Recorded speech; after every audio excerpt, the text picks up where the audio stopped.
I know I talk a lot about amending the soil, improving the soil, and when I'm talking about that, I'm usually showing doing that in my raised vegetable beds. But I do it in all my beds, whether they're raised or in ground. And here's an example of what I'm doing today. These are my dahlias, and I have a lot of dedicated beds for perennials and ornamental flowers. And these dahlias were something else this year.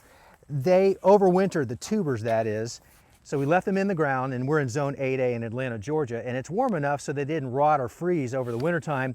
And they put on the most beautiful flush of growth in May, and they flowered like crazy, and it was amazing. But we didn't want the show to end there, so we cut them back in June. And so what you see here is a reflush of growth, which is going to put on a lot of flower blooms maybe 6 weeks from now through the fall, and it is going to be spectacular.